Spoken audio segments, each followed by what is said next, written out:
everybody. Welcome to Wednesday's Perfectly Imperfect Words with Sullivan. I hope that you're having a wonderful week so far.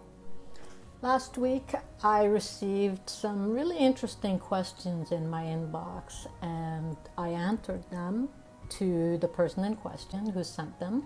And I thought it would be fun to share them with you here on my Wednesday video. My childhood was spent in Provence, in the south of France, the most northern tip of it, actually.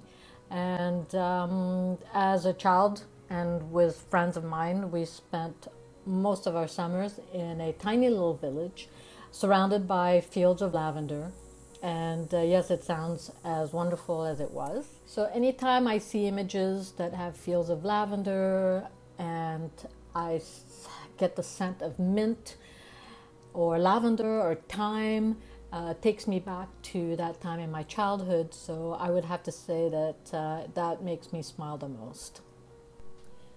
The first book that I read when I was quite young that had quite an impact on me was The Lion, the Witch, and the Wardrobe. I read it one of those summers when I lived in the south of France, and in my bedroom I had a huge wardrobe. Huge for me when I was, that small, but it resembled the wardrobe that was in that story, and I would just imagine stepping into that cupboard and going to far off places and daydreaming and just imagining all these different kinds of worlds. It was magical. As a teenager, I spent a lot of my time during the summers on the west coast of France, the southwest coast of France, in a small town called Biarritz. And we spent our time at the beach. So most of the things that I had fun with at that time in my life were boys, the beach, music, dancing, traveling, drawing, painting, and hanging with friends. One of my teen years, when I was 17, my girlfriend Marika and I, we decided, because we were so close to being 18, we decided that we were going to hitchhike from Biarritz all the way to southern Germany, which we did. It took us about a week, and that was an experience in itself. And that was an unforgettable experience. I relive it to this day. It's not to date myself, but it was at the time when the Police and David Bowie were very popular. So yeah, it was, I don't recommend doing it now. It's not the same world out there, but that is one of my favorite memories of my teenage years. I wrote Masters of the Elements as a result of another trip that I did, this time to Florence. And I was just so enamored with that city. It was just so beautiful. And I didn't really spend too much time there. I believe it was just a weekend, but it had such a strong impact on me.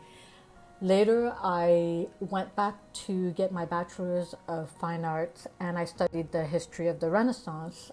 And again, it had such an impact, such a strong influence on the inspiration that I got from it, that I started developing this story, which ended up being Masters of the Elements.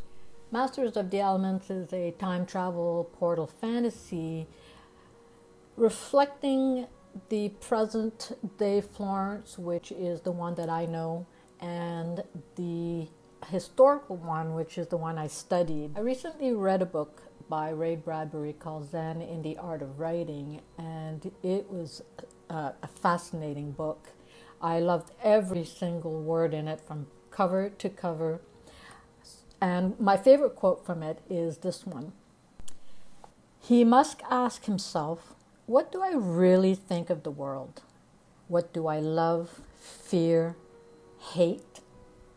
And begin to pour this on paper."